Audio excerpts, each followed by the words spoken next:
Well, it's noon here in Ventnor, New Jersey, and apparently, I don't know, Zach is AWOL or, oh, wait, I think I might see him. And this is news that you can use from CarEdge with your hosts, Ray and Zach. What's going on there, buddy? No. We're getting right into it, Dad. Truly, I think we are about to cover one of the most. This will go down, I think, in automotive history as one of the moments of an automaker being so out of touch with their customer. And I think the story that we're about to share here is just truly, yeah. I don't know if this will be written about at Harvard Business School. Might be a little bit too lowbrow for them, but Dad, this is something that absolutely needs our coverage. GM to idle truck plant for 2 weeks to manage inventory. The key piece of this article, Dad, right here. Okay. The plant downtime is, quote, an effort to maintain optimal inventory levels with our dealerships. Now, what is the issue with that sentence, Dad? What is the issue with that sentence?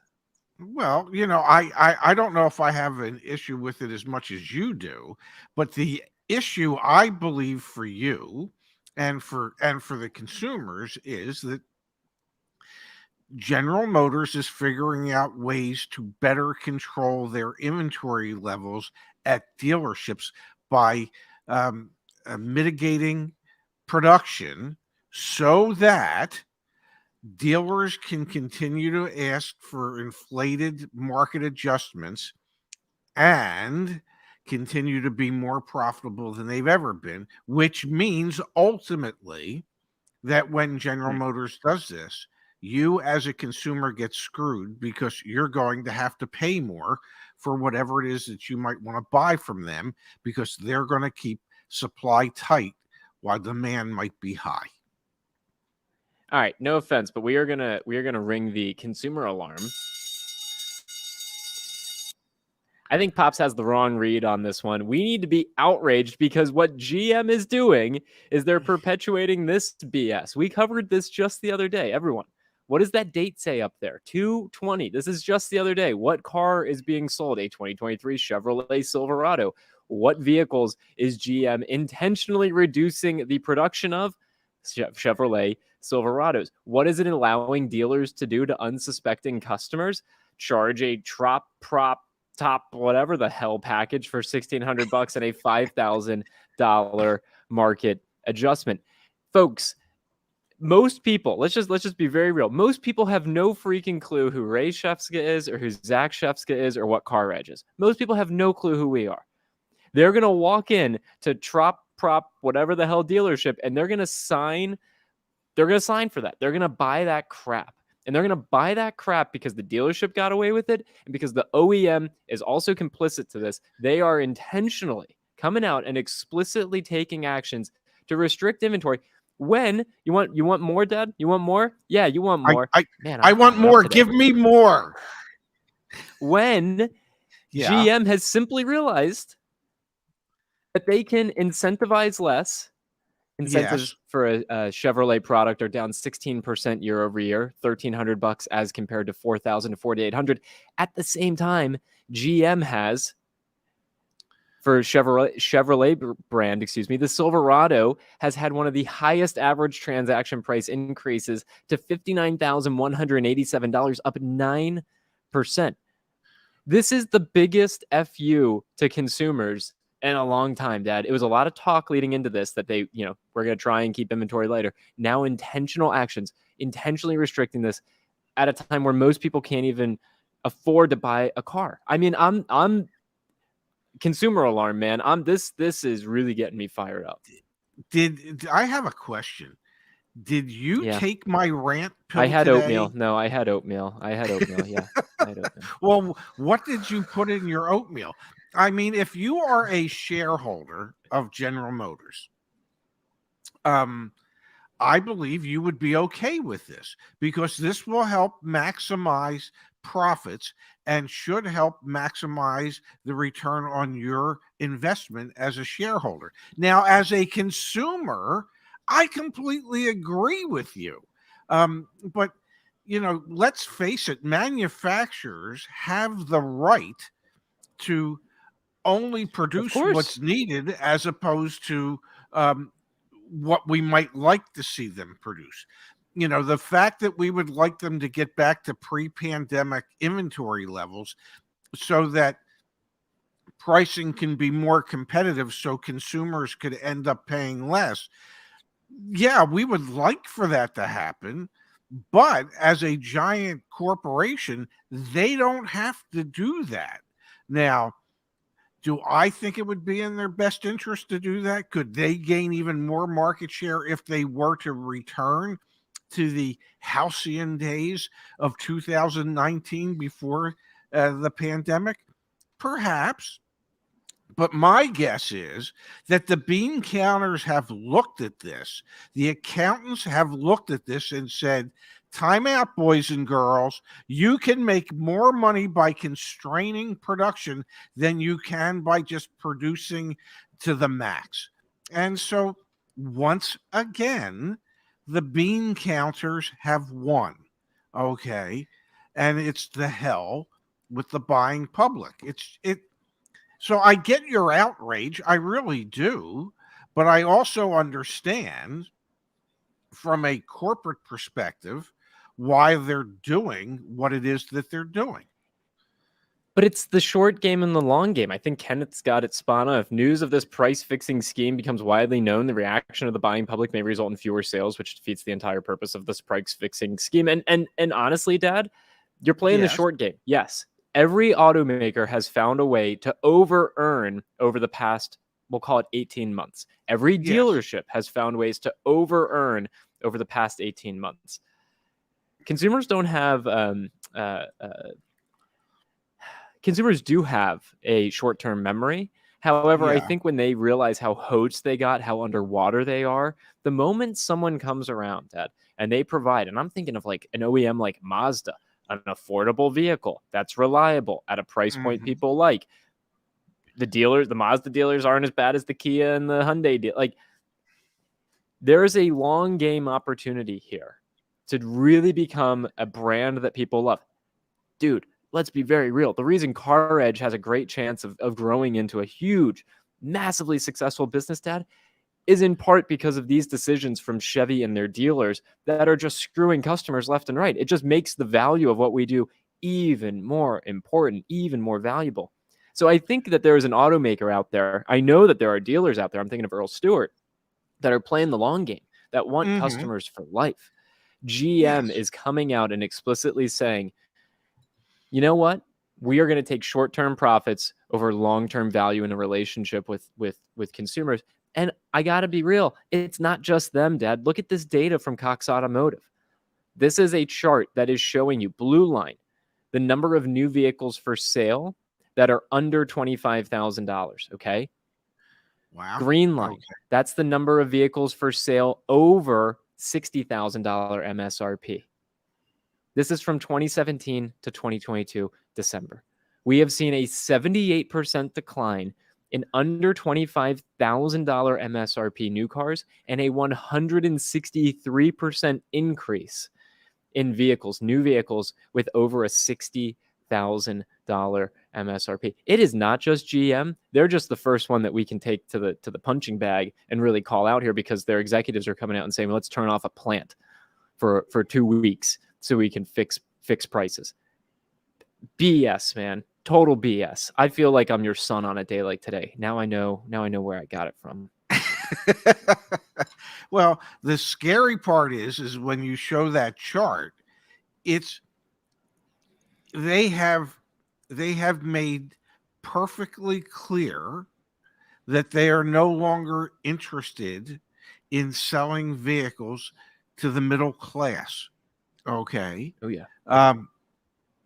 So the middle class, as we know them, as we are part of, or at least I'd like to believe we are part of the middle class. Moving forward, we will no longer be able to buy automobiles or trucks because they won't be priced for us. Vehicles are being priced for the well-heeled, the higher earners, and these manufacturers have decided that the middle class is unimportant to them. The middle class can buy them as overpriced pre-owned vehicles, as opposed to being able to buy them as reasonably priced new vehicles. Um, yeah, it's a business decision that all these manufacturers have made.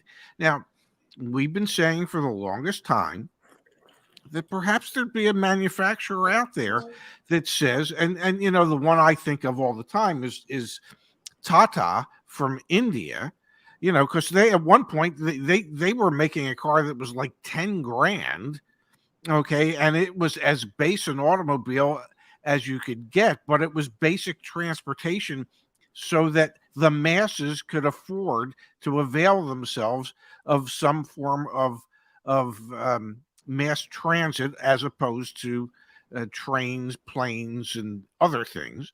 Um, but it seems as if, other than Tata, nobody's interested in doing that. And Tata has not brought their vehicles to the United States, you know, other than the fact that they had been involved with some of the major players for a time. So I don't, you know, I think it's I think it's a boneheaded decision to say we're only going to sell new vehicles to the wealthy.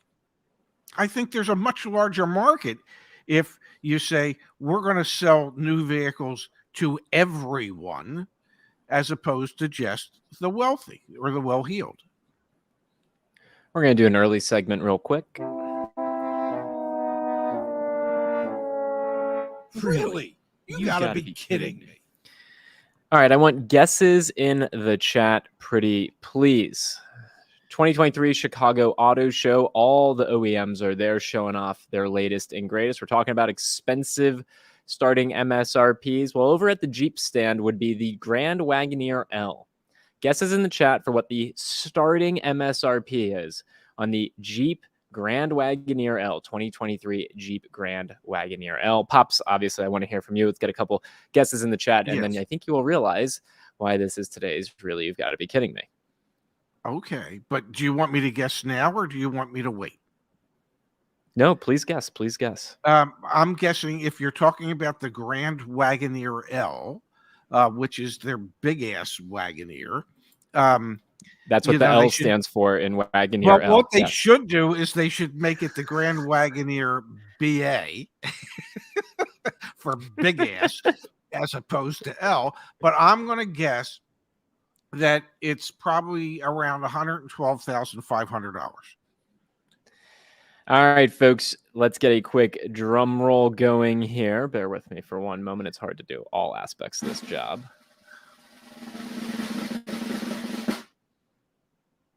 $110,995. Unfortunately, on the Price is Right, you need to not go over. So even though you were only $1,000 off, even though you were within 1% of the price tag, you went over.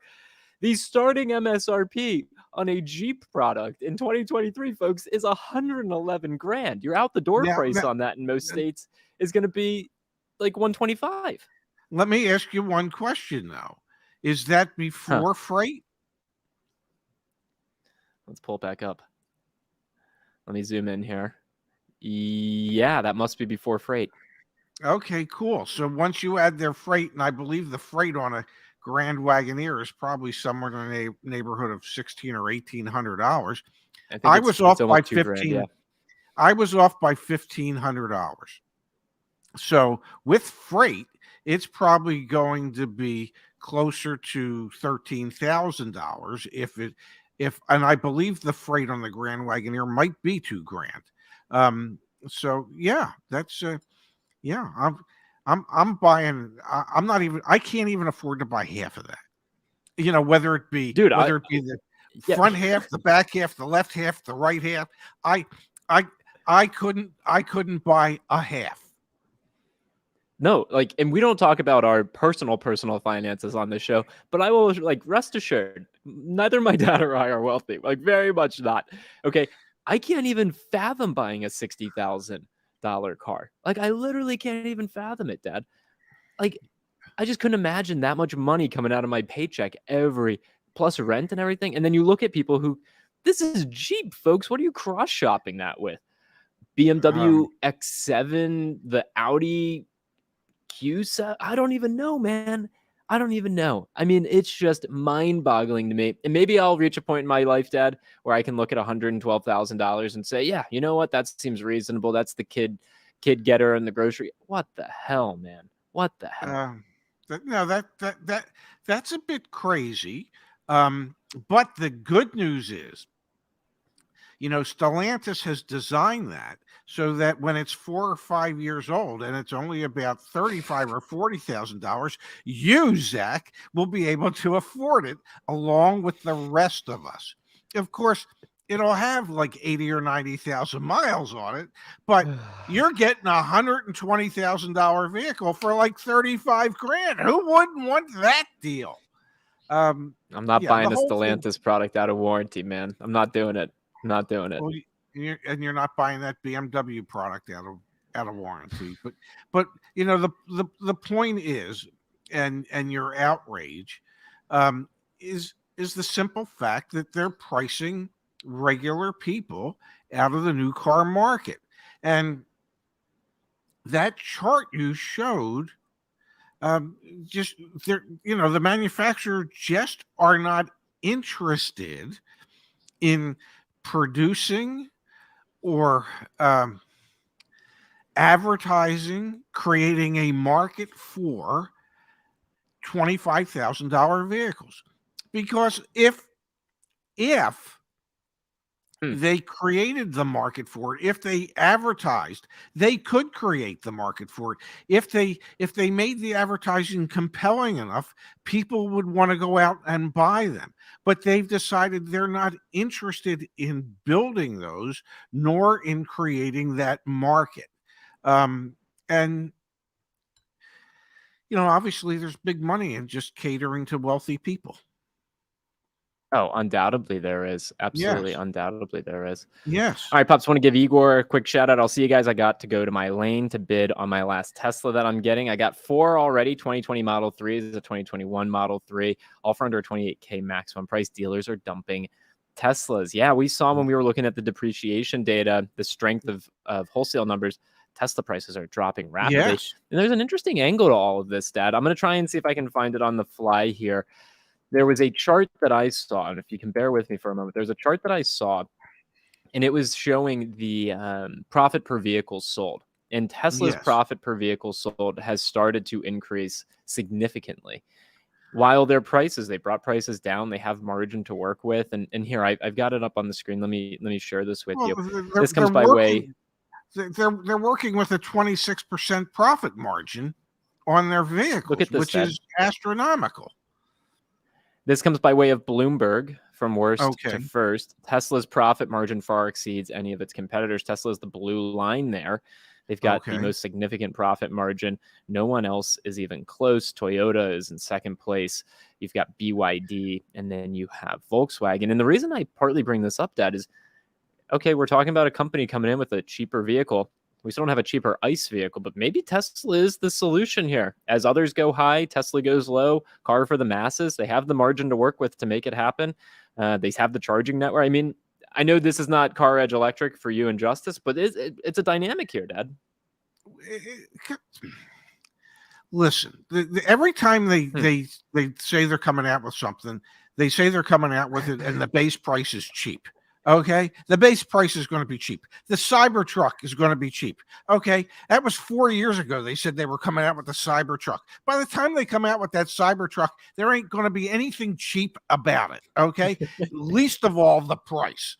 Okay, it's just not going to be cheap. And when the Model 3 came out, it was cheap. It was like what, under 40 grand. You can't buy one anywhere near 40 grand. Okay, you can't. They keep raising the price. And honestly, the beginning of January, when they lowered the prices across the board on all their vehicles, and within a couple days they started raising the prices on all those vehicles again. Okay, so they got all that great publicity from saying, we're cutting the prices upwards of 20%. 20%. Okay. And so that stuff played in the media and on us for days and days and days. And within just a few days, literally, they started raising the prices again on all of those vehicles. So they spend a little bit of money to buy some good press to create the impression that their prices are getting cheaper. They're not. They're really not. I mean, yeah, maybe on a temporary basis, maybe on a temporary basis, I'm rich, like for a second, but it, but I'm not. So it's all perception, and the perception is that they have the availability and the ability to produce cheap electric vehicles for the masses. If they did, and they actually had the desire to do that, they would be doing it. They have no desire to do that. There's so much more money to be made in every one of their other models.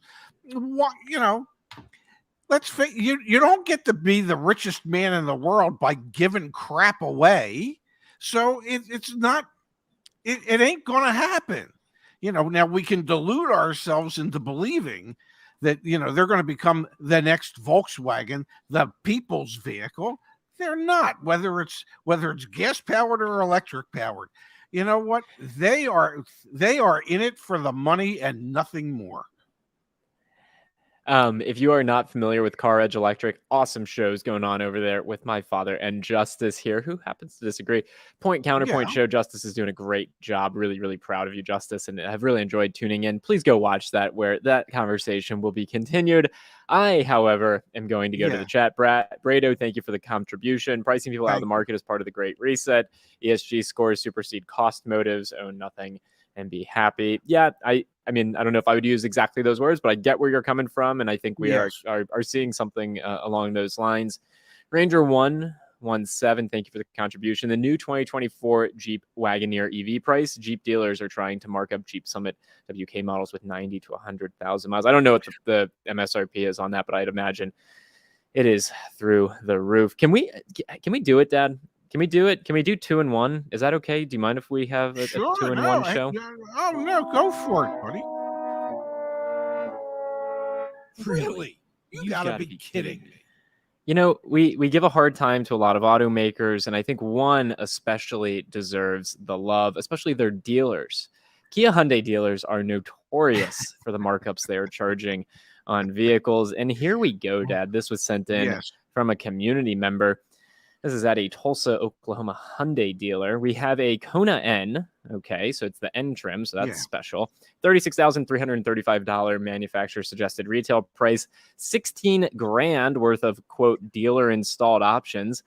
Lifetime nitrogen in tires, lifetime window tint, door edge and cup package, brake pulse package, engines for life. We're going to talk about that one because that could be compelling.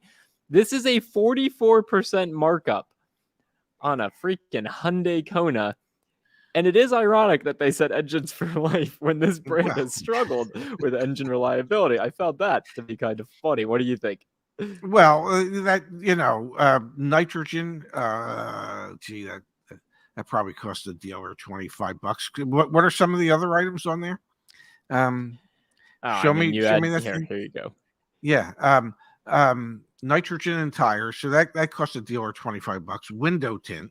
I'm sure they're going for really the expensive tint. So let's say it's $150 they're paying. Door edge guards and cup package, which are the clear door edge guards and the clear plastic that goes in where you put your fingers to. So they got about $50 tied up on that. The brake pulse package. I'm going to guess, they must have $100 tied up in that. And the engines for life package, which is some type of extended warranty. Now that one probably has some cost to it because, Hyundai engines don't last long in anyone's life in many cases. But the point is there's probably $1,000 worth of crap there for $16,000. Okay, let's say I'm light on the warranty for the engines for life. So let's say it's $2,000 worth of crap there for $16,000. Why? I mean, why? Why do you want to punish your customers like that? Why do you want to take advantage of your customers like that? Why do you want a customer who pays that to never want to do business with you again or ever recommend your dealership to any of his friends or family? I mean, why? That short-term gain that you're getting, hey, that's great, because 3 years from now, perhaps you've socked away enough money so that when your dealership closes, you'll be okay. But when customers stop coming to your dealership because you added 44% to the value of the vehicle in unwanted, unneeded, unnecessary crap, what are you going to do for customers then? You're just going to hope that there's enough ignorant people out there that they'll just keep coming in, because they're in like a semi-vegetative state, and you can just continue to take advantage of them. I don't know. I hope. I don't know. I hope. Huh? I don't love it. I don't love it. Trust me. It makes for great content here, but I really hate it. Hey, one thing I don't hate, Dad. Back at CarEdge.com, every single thing we can do to help you be on the shows and all that fun stuff, please go check it out. Lots of different pieces in process. We are still doing the 30% off, $30 off on CarEdge Coach. So if you're going to buy a car in the next 90 days, take advantage of our promotion. You can work with our team. You get access to all the Black Book data, suggested offers, negotiability scores, Deal School 3.0. So many awesome benefits that we have. Please go take advantage of that. Pops, let's call it a show for today. We'll be back with Miss Kimberly Klein for Kimberly's Corner tomorrow. Carvana earnings after hours today. I am so excited. I can't believe I'm saying it, but I'm so excited to dig into that. To be very clear, I have no financial stake in this. I thought about it. I really did, Dad. I thought about putting a couple $1,000s, kind of like as a bet on what happens at Carvana. I decided not to, so I could stay neutral and partial in my judgment as we cover the story. Impartial. Impartial. Thank you. Impartial. Yeah, but we'll be back and we'll be covering that in full force tomorrow. You want to sign us off, Dad? I guess that's my cue. So thank you, everybody, for being here today. We will be back here tomorrow at noon Eastern, 9 Pacific time, with more news that you can use from CarEdge with your hosts, friends, and bon vivants, Ray and Zach. Thanks so much for being here, everybody. We look forward to seeing you back here tomorrow.